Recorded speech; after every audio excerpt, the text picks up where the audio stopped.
channel. Seperti biasa di video kali ini kita mau bahas soal-soal UTBK ya teman-teman ya. Dan kali ini kakak mau bahas tentang TPS untuk subtes yang bahasa Inggris. Ini ada di dalam PPU ya subtesnya sebetulnya. Oke deh, daripada kita berlama-lama Oke, nah ini udah ada tentang bahasan pertama. Kalau kita lihat ini teksnya tentang bipolar ya. Tapi seperti biasa kalau soalnya tentang bacaan gini kita nggak perlu baca semuanya dulu ya. Nah langsung aja nih, ini udah ada 3 soal dari bacaan yang pertama. Ini soalnya langsung yang pertama itu menanyakan tentang what is the topic of the passage. Topik. Ingat ya, kalau topik ini agak beda sama gagasan utama. Kalau gagasan utama biasanya kita carinya kan di awal kalimat ya, atau di awal paragraf, atau di akhir. Cuman kalau topik kita carinya itu yang sering dibahas ya, atau gampangnya sering diulang di bacaan. Oke? Nah, terus cara nyarinya gimana? Cara nyarinya sebetulnya ini kan udah ada opsinya ya, teman-teman ya. Dari A sampai E. Nah, boleh teman-teman tuh mulai cek and recheck aja dari opsi ini. Misalkan dari yang pertama nih ya, tentang manic depressive illness. Nah, sekarang kita lihat manic depressive illness itu ada atau enggak sih?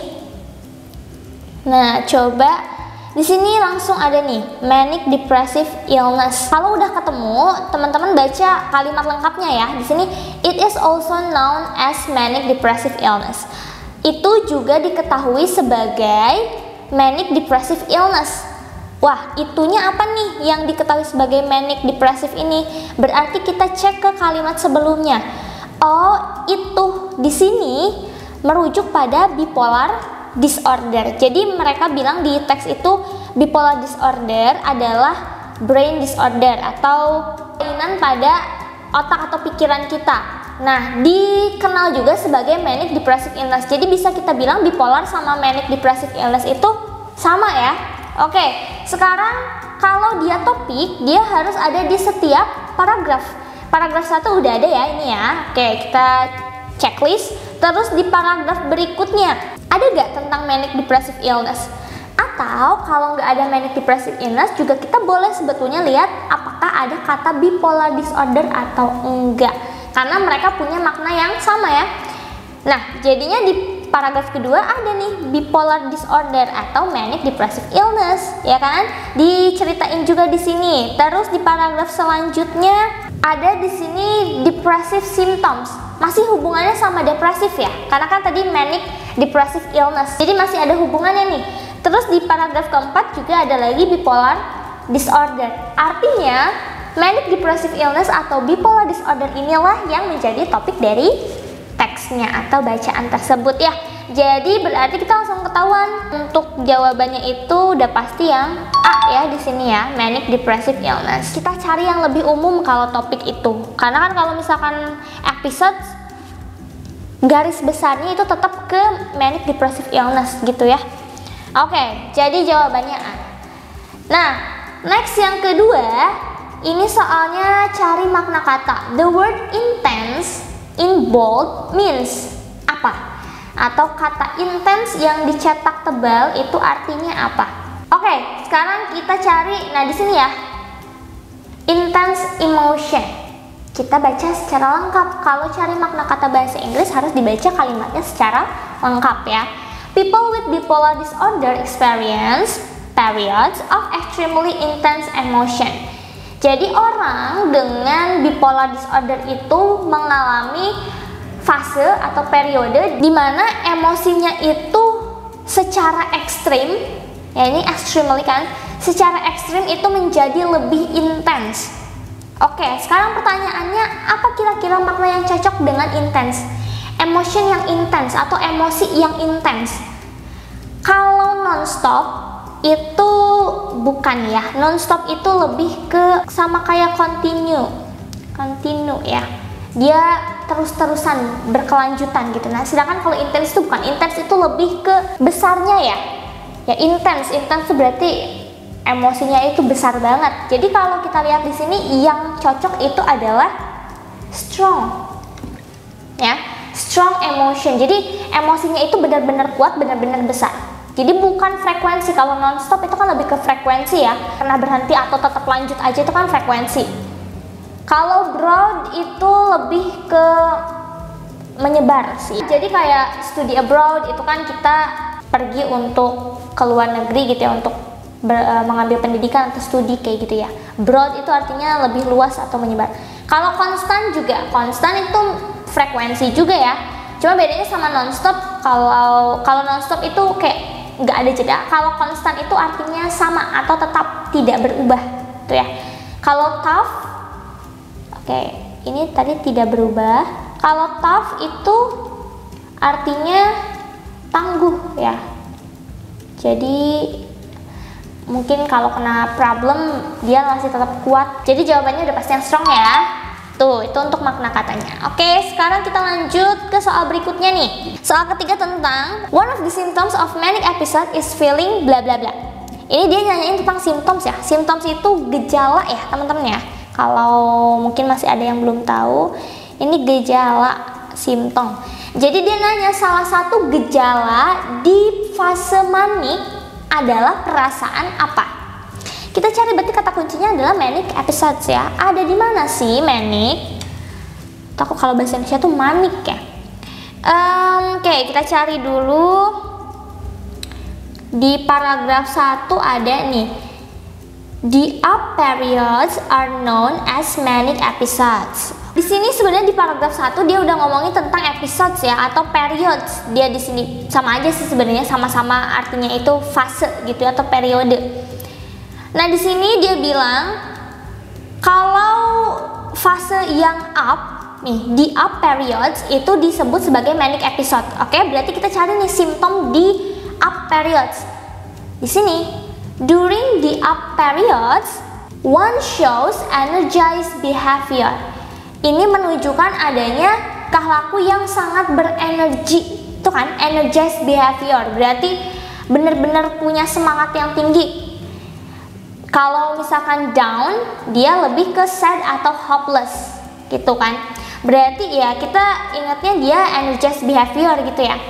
Berarti kalau kita cari di sini one of the symptomsnya, kalau dia berenergi kan berarti lebih strong, dia lebih punya kekuatan untuk ngapa-ngapain ya kan, nggak gampang capek, kayak seneng terus atau bersemangat terus gitu kan. Jadi kalau kita lihat di sini yang cocok itu adalah yang C, really powerful. Powerful di sini tuh maksudnya dia punya kekuatan gitu ya maksudnya. Jadi dia punya kekuatan untuk melakukan aktivitas apapun gitu, karena dia nggak ada rasa capeknya atau rasa sedihnya gitu ya.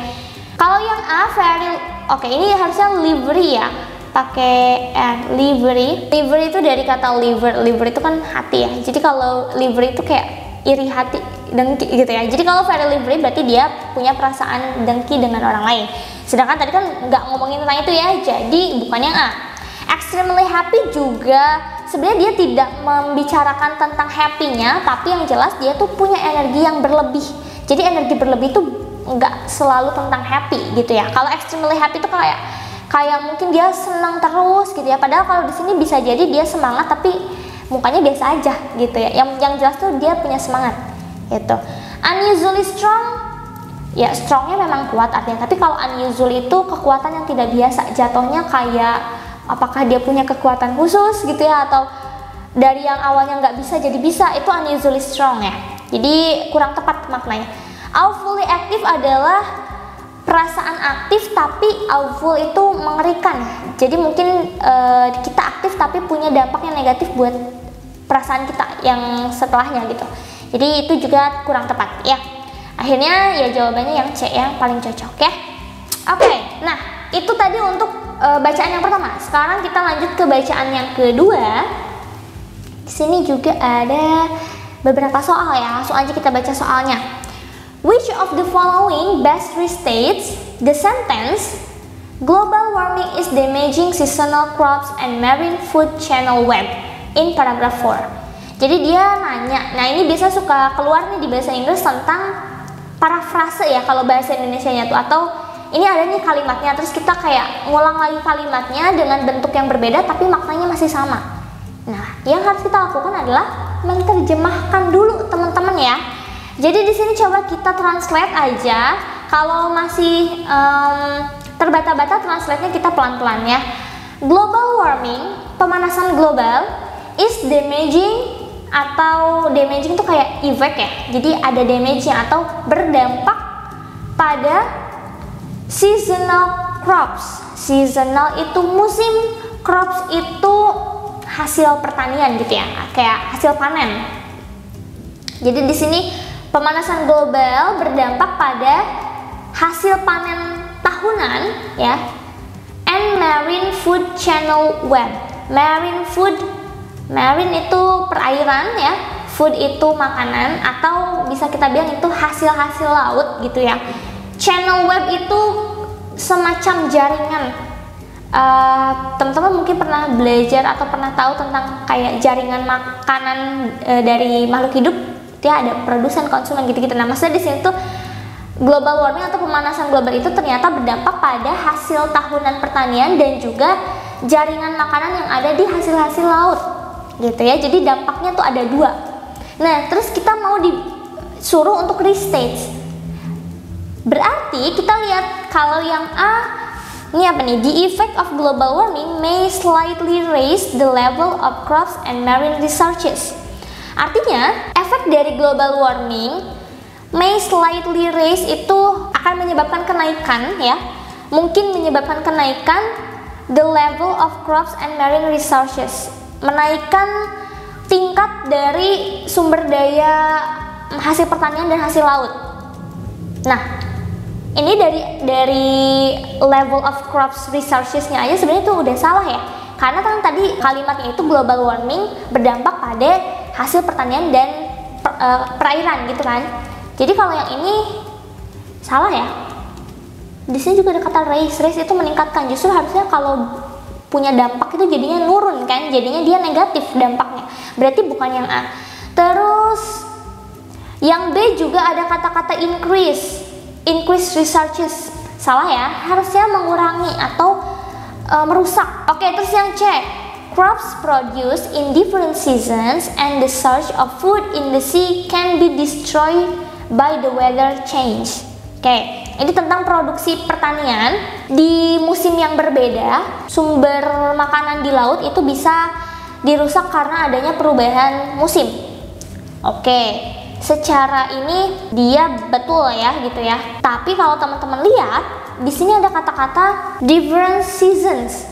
Berarti ini tuh produksi hasil pertanian di waktu yang berbeda, padahal harusnya bukan waktunya yang berbeda, tapi dia itu berefek pada hasil panen tahunan. Jadi bukan dilihat dia satu musim atau enggak. Jadi yang C ini salah ya, dia kurang tepat di different seasons-nya ini. Oke? Jadi bukan juga C. Terus yang D, global warming is probably and are mostly affecting a little rise in agricultural and marine products. Dia bilang global warming itu bisa berefek sangat besar, enormous itu besar ya, pada peningkatan kecil dari produk agrikultur dan perairan. Nah, ini ada kata-kata little rise.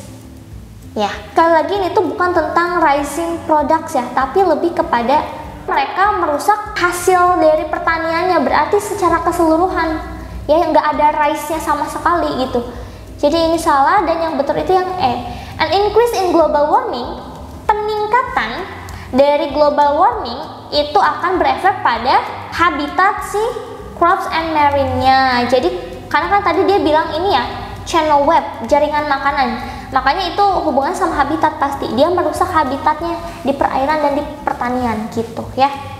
Jadi jawabannya itu yang E. Oke? Nah, lanjut. Selanjutnya ini tentang konsep global warming. The author present the concept of global warming followed by. Jadi dia nanya, penulis itu membahas tentang global warming itu konsepnya diikuti sama apa sih? Berarti kita cek di sini ya. Nah, ini dia ngomongin konsep itu di sini nih, di paragraf 1. Konsep tuh kayak global warming adalah bla bla bla bla bla gitu ya. Dikasih lihat, oh ternyata proses global warming itu begini. Setelah itu dia ngomongin apa? Setelah itu dia ngomongin tentang di sini. All the changes are not a coincidence. Semua perubahan itu bukan secara kebetulan. Berarti ada apa? ada sebab-sebabnya. Jadi otomatis paragraf berikutnya itu ngomongin tentang causes ya, atau sebab. Jadi langsung ketahuan nih isinya adalah yang ya, causes. Sebabnya apa sih yang bikin adanya global warming gitu, oke? Nah, sampai sini dulu teman-teman untuk pembahasan soal UTBK bagian subtes bahasa Inggris. Semoga membantu ya. Ada beberapa kosakata yang mungkin baru juga untuk teman-teman bisa dipelajari dari sini. Oke, kalau misalkan teman-teman ada pertanyaan boleh disampaikan di kolom komentar. Dan seperti biasa di akhir video bakal ada soal yang bisa teman-teman jawab. Jadi kalau misalkan tahu jawabannya bisa langsung di komen di bawah ya.